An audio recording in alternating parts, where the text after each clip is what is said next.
Արդեն երկրորդ անգամ Meidol Business Trend Summit-ը մեկ հարկի տակ է հավաքում գործարարներին, նրանք ամենատարբեր ոլորտներից են, տպագրությունից մինչև անվտանգություն։ Meidol-ը ճիշտ այն հարթակն է, որտեղ նրանք ծանոթանում են իրար հետ, այսինքն այն նախ եւ առաջ կապեր է ստեղծում, հետո բիզնեսի ներկայացուցիչները համագործակցության հնարավոր եզրեր են փնտրում ու գնում այդ ճանապարհով։ Վերջնարդյունքում համաժողովի նպատակն է նպաստել ընկերությունների վաճառքների ու հնարավորությունների ավելացմանը։ Ուրախ ենք ողջունել ձեզ Meidol Business Trend Summit-ում։ Առաջին համաժողովի արդյունքները գերազանցեցին նույնիսկ անսպասելին, նախաձեռնողների որոշումը միանշանակ էր, կհանդիպեն նաև այս տարի։ Նախավաճառքը մեկնարկեցին, տեղերի ավելի քան 80%-ը սպառվեց հենց այդ ընթացքում։ Այստեղ սա վստահության ցուցիչ են համարում։ Հիմա շուրջ 30 ընկերության ներկայացուցիչ է ներկա դահլիճում, յուրաքանչյուր ոլորտից առավելագույնը 2-ը։ Սա առանցքային սկզբունք է։ Սրա գլխավոր գաղափարն այն է, որպեսզի տարբեր ոլորտի ընկերությունները կարողանան միմյանց հետ աշխատել ու ստեղծել կարևոր համագործակցություններ։ Նախորդ միջոցառումից հետո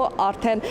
ուրախ ենք տեսնել, որ քաղաքում առկա են մեր միջոցառումից ստեղծված համագործակցություններ։ Իսկ ընտրության հարցում Meidol Business Trend Summit-ի նախաձեռնողները հաշվի են առնում ինչպես ընկերության անցած ճանապարհը, այնպես էլ պատմությունը։ Են մարդկանց մասնակիցները, ովքեր որ ուզում են մասնակցել, հետաքրքրվածությունը շատ է, բայց մենք ընտրում ենք, մենք տեսնում ենք ընկերությունը ինչ պատմություն ունի, ինչ ճանապարհ է անցել։ Արդեն 20 տարի տպագրության ոլորտում առաջատար դիրքեր զբաղեցնող Printmate ընկերությունը համաժողովի մասնակիցների շարքում երկրորդ անգամ է, դարձյալ մեծ ակնկալիքներ ունեն։ Շատ եմ կարևորում նմանատիպ միջոցառումների մասնակցությունը, քանի որ այն հնարավորություն է ընձեռում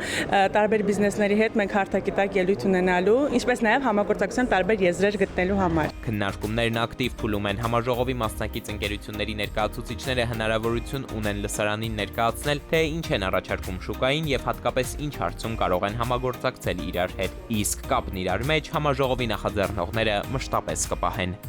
Էդուարդ Պողոսյան, Վահրամ Ավոյան, ժամը լրատվական։